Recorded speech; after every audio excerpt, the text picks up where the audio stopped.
Hello. So in this video, we're going to talk about Serge Goriely's play, The Sorcerers.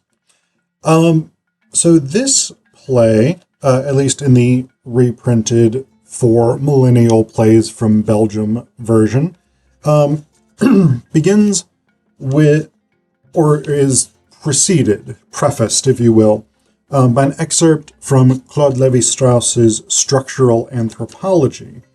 And this is relevant to the play. So Lévi-Strauss writes here, since the pioneering work of canon, we understand more clearly the psychophysiological mechanisms underlying the instances reported from many parts of the world of death by exorcism and the casting of spells. An individual who is aware that he is the object of sorcery is thoroughly convinced that he is doomed according to the most solemn traditions of his group. His friends and relatives share this certainty. From then on, the community withdraws. Standing aloof from the accursed, it treats him not only as though he were already dead, but as though he were a source of danger to the entire group. On every occasion and by every action, the social body suggests death to the unfortunate victim, who no longer hopes to escape what he considers to be his ineluctable fate. Shortly thereafter, sacred rites are held to dispatch him to the realm of shadows. First brutally torn from all his family and social ties and excluded from all functions and activities through which he experienced self-awareness, then banished by the combined effect of intense terror, and finally to the group's decisive reversal in proclaiming him, once a living man with rights and obligations, dead and an object of fear, ritual, and taboo. Physical integrity cannot withstand the dissolution of the social personality. That's really central to Goriely's play. The Sorcerers revolves around the relationship between two people. Luc, who is a white Belgian man, and Paula, who is a black Nigerian woman. They have gotten married, and they have gone back to Luc's home in Belgium. And what the play is really fascinated with is the ways in which this sort of liberal racism is the term I'm going to use, becomes detrimental, not only to Paula, but to the family unit itself for them. So we start, interestingly enough, the other figures that we have, and I say figures, is because in the cast note, it says here, we have a chorus of 3 sorcerers, but the chorus of sorcerers may be played by a single actor as well as by several. So depending on how it's staged, you may have different things. But basically you have 3 sorcerers, and they take on different personas at different times in the play. But the play starts with them. So scene 1, we have Luc and Paula embracing on a bench, on a sailing vessel, a room, and a catering hall, no matter.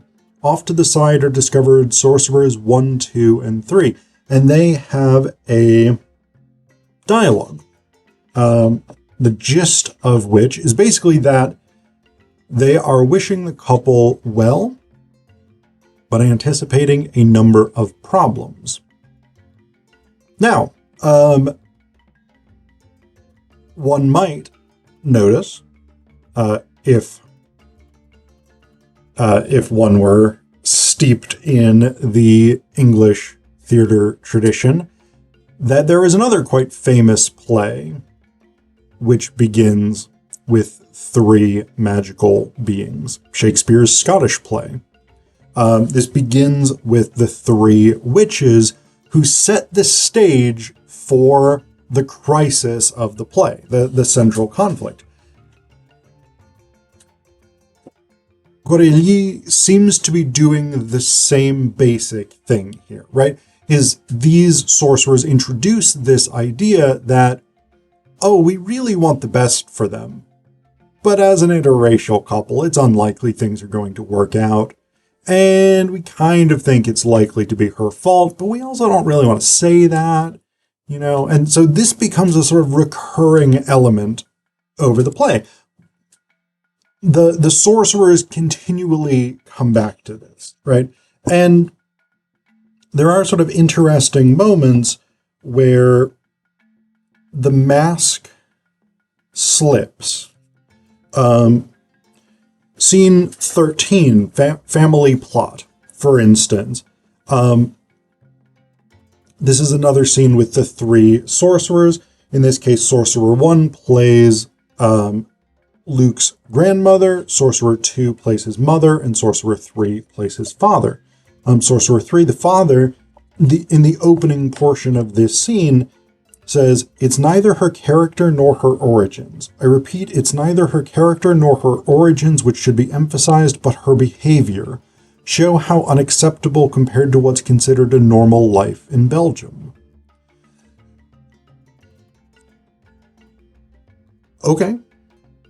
So again, this is part of the reason that I've used the term liberal racism here, is because it is fundamentally a form of racism that attempts to shift the focus of the critique from, oh, it's not because she's African, it's not because she's black, it's because she doesn't behave properly. But the ways in which Paula behaves, the ways in which she dresses, the way in which she wears makeup, the way in which she approaches being a mother, etc., are all rooted in the norms of West African cultures. For her, she behaves properly. But for white Belgians, she does not behave properly. And they are generally unwilling to acknowledge that this is tied to race, and therefore their rejection of her behavior is tied to racism. But this scene 13, is a really interesting one, because you have moments where Sorcerer 1, the grandmother, gives the game away, right? So at one point, Sorcerer 2, they're talking about her, about Paula's parenting style. And trying to get her psychiatric treatment. So Sorcerer 2, the mother, says, "Poor baby, she screams rape at the sight of anyone wearing a white lab coat." And Sorcerer 1 says, "There must be black doctors." And Sorcerer 3, the father, says, "Careful, shh, not so loud, shh." So again, there's this giving away of the game. Sorcerer 1, the grandmother, again, also at one point says, "With Negro women, it never works out." So there is clearly this focus, this interest in the link between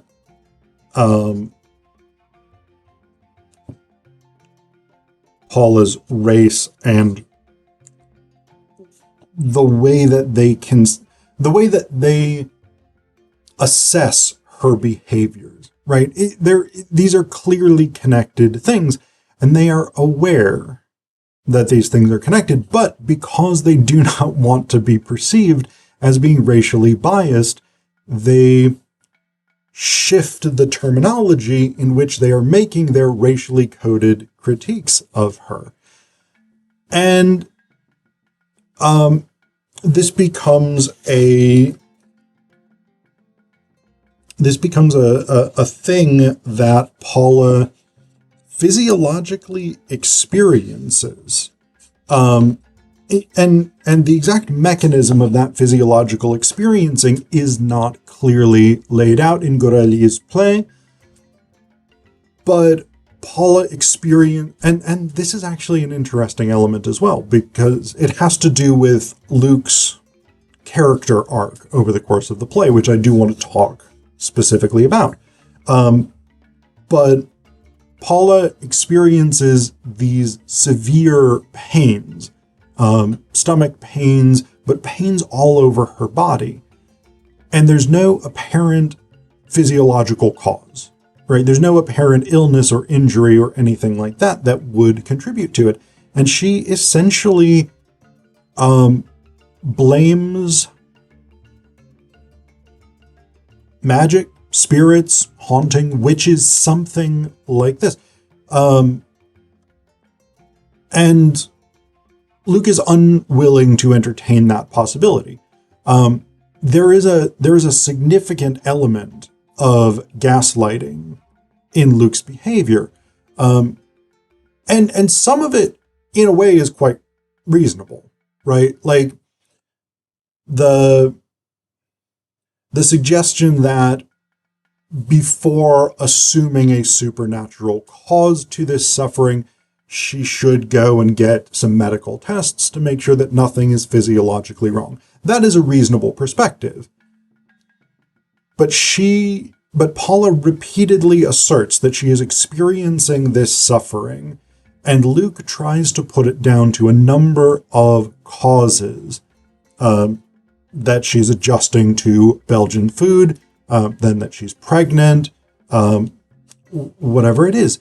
And she continually says, no, I know my own body, I know what's going on, and it is not those things. And so there definitely is this element of gaslighting. And that's really central to Luke's development as a character, because the first time we see him in scene 2, called The Love Nest, he has this confrontation with an immigration official, because this immigration official, who represents this standard of official racism, xenophobia, and distrust of their marriage, he essentially tries to deport Paula on suspicion that their marriage is an immigration scam. Luke, it seems, ends up basically physically attacking this guy. They both get arrested, and they are only subsequently released due to the wealth and influence of his parents. And so there is that sort of direct, specific engagement with official Belgian racism and xenophobia. But Luke then turns and makes this assertion to Paula. I'll tell you a good one. The fight goes on. Hope's all very well, but we need to be prepared to flex our muscles. That's not all there is to Belgium. Belgium is also my father, my mother, my friends, their friends, all ready to fight. Fight for real values, equality, justice, and democracy. Belgium can be a perfectly good place to live. You'll see, I guarantee you a good place to live. You'll, like right here, this love nest. A good place to live and be happy. That's fine. That's a good ambition. But what happens to Luke's character over the course of the play is that he initially has that I'm going to take on the world, I'm going to take on white Belgian racism in the name of my love for Paula.